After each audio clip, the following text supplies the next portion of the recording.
Custo de vida, emprego e desemprego, cesta básica, tarifas públicas, salário mínimo. Agora, na Brasil Atual, a análise do DIEESE. E nós vamos conversar agora com o diretor técnico do DIEESE, Fausto Augusto Júnior. Bom dia, Fausto. Bom dia, Glauco. Bom dia a todos.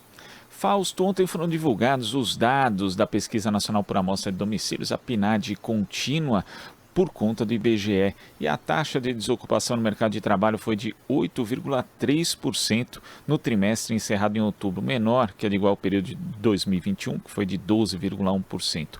E com isso a taxa de desocupação retornou aos níveis registrados em 2015, mas a informalidade, no entanto, continua muito alta. De cada 10 pessoas ocupadas, 4 não estavam formalizadas. A taxa corresponde a 39,1% da população ocupada. Como que você vê esses dados divulgados pelo IBGE, Fausto? Então, Glauco, nós estamos aí num processo de retorno, né, da questão do emprego. A gente tem assistido a um conjunto de meses subsequentes com uma redução da taxa de desemprego, porém é sempre bom lembrar que é uma taxa de desemprego ainda bastante alta. Nós estamos falando cerca de 9 milhões de desempregados no Brasil, e onde esse emprego está sendo gerado? Na maior parte deles, esse emprego está sendo gerado nas categorias ali de subutilização, nas categorias ali de informalidade. Nós estamos com uma característica de geração de emprego ainda bastante limitada e avançando para os setores aí mais simples, os setores mais informais da nossa economia. Chama atenção o fato de que o emprego doméstico foi um emprego que cresceu bastante nesse período e foi importante para reduzir o impacto dado o desemprego. Isso vai, de certo modo, refletindo aí o que a gente vem assistindo desse processo de redução da qualidade do emprego gerado. A outra questão que também é importante é lembrar, né, nós estamos aí no segundo semestre, nós estamos num período também agora das festas de final de ano que impacta diretamente, principalmente setores de comércio. Então você começa a assistir também um aumento nos setores aí vinculados a este momento de mudança aí da economia. É um período também de saída da eleição, Copa do Mundo, tudo isso, de certo modo, vai ajudar esse período para a gente ampliar, inclusive, a quantidade de empregos na economia e reduzir a taxa de desemprego nesse período. Então, de alguma forma, a gente está assistindo ali um movimento importante, mas, ao mesmo tempo, um movimento que tem a ver com a saída da pandemia, que tem a ver agora com esse segundo semestre aí, que é bastante importante na geração de emprego. Chama atenção também, é importante colocar a questão da alta da renda, né? A renda continua muito baixa, muito aquém da necessidade, mas ela também começou a se elevar, o que é um indicador bastante importante para a gente pensar aí o próximo ano. Agora, Fausto, os índices de informalidade no Brasil são historicamente altos, né? Há muito tempo tivemos um momento de reversão ali no início dos anos 2000, até há pouco tempo, mas agora voltaram a ser alarmantes, né? Inclusive, a gente tem o surgimento de algumas categorias, como a de entregadores de aplicativos, que rejeitam até a formalização do modo que ela existe prevista pela legislação. Isso vai ser um grande desafio, Fausto, não só a promover uma maior formalização do mercado de trabalho, mas também achar algumas formas que possam contemplar essas novas categorias?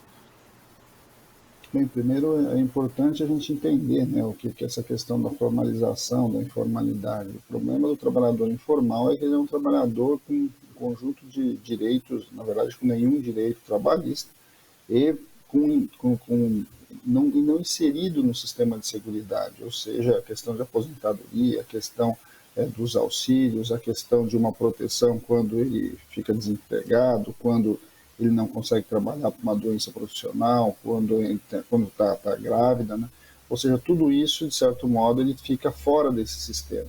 O processo de formalização é importante para o trabalhador, mas ele é também importante para o sistema, ele é também importante para o país, porque o trabalhador formal, de um lado, ele também adentra os mecanismos, por exemplo, de crédito, ele adentra os mecanismos de proteção e ele ajuda no processo de financiamento da própria Previdência. Então, quando a gente pensa no projeto de formalização, é fundamental que ele avance para um conjunto maior de trabalhadores. Essa é uma discussão bastante importante, ela passa por, sim, ampliar os trabalhadores assalariados formais, ampliar os trabalhadores de carteira assinada, carteira azul, de um lado, mas ela passa também por você rever e criar novos mecanismos para dar conta dessa chamada nova economia de aplicativos que, de alguma forma, separou esses dois grupos de trabalhadores. Agora, é claro, a gente sabe que há muita ilegalidade nesse processo todo e que tudo isso precisa ser discutido com bastante tranquilidade. Agora, não há a menor dúvida que a questão da informalidade é fundamental para a gente colocar o Brasil numa outra rota, tanto de desenvolvimento social quanto de crescimento econômico. E Fausto, a gente já conversou a respeito disso em outras ocasiões, mas eu acho que é sempre importante pegar um aspecto em especial dessa questão da informalidade, que é o impacto que isso vai ter no futuro para a Previdência Social. Nós temos diversos programas na área social no Brasil, né, como o próprio Bolsa Família, mas talvez nenhum tenha um impacto tão grande, não só do ponto de vista social, mas econômico também, como a própria Previdência. E a gente sabe que quanto mais informalidade, menos arrecadação a gente vai ter. Então é necessário também equacionar esse problema para que no futuro a gente não venha a ter novas reformas, entre aspas, da Previdência que acabem limitando mais o acesso das pessoas e os direitos da sociedade de uma forma geral? E, na verdade, Glauco, a gente já tem esse problema hoje, né? A nossa taxa de informalidade, ela impacta a arrecadação da Previdência, que é um sistema de repartição, ou seja, os trabalhadores ativos hoje financiam os aposentados de hoje. A ampliação dessa informalidade para o futuro vai complicar ainda mais do que a gente está vivendo hoje. Agora, é claro que isso está muito mais vinculado a como a gente pensa o financiamento da própria Previdência. Não há a menor dúvida que com a mudança no mundo do trabalho e a redução dos trabalhadores ligados a folhas de pagamento das próprias empresas, faz com que o sistema previdenciário entre em discussão. O problema é que, historicamente, quando a gente discute reforma previdenciária, a gente sempre discute, o país sempre discutiu, as reformas que passaram sempre discutiram a partir dos benefícios, a partir das despesas, né? A partir daqueles que recebem. Reduziu-se o valor de aposentadoria, implementou-se novas taxas, novos níveis de contribuição para os trabalhadores, e, de alguma forma, dificultou o acesso à própria Previdência. Isso foi principalmente a reforma de 19. Mas é fundamental que a gente olhe a Previdência a partir das suas fontes de financiamento. A folha, né, a contribuição em folha não dá para ser mais a base principal ou a única base de financiamento da Previdência Social. É importante a gente avançar para outras lógicas de financiamento que passa por outras formas de tributação. Hoje a gente está assistindo a ampliação da tecnologia, a tecnologia em vários setores, os setores mais dinâmicos da tecnologia, da economia, são intensivos no uso de tecnologia, e esses setores precisam ampliar sua participação no financiamento. Por isso você precisa criar outros mecanismos de arrecadação que sejam oriundos de outras bases e não só a base da folha de pagamento. Só a gente lembrar, por exemplo, o sistema bancário já teve os bancos, né?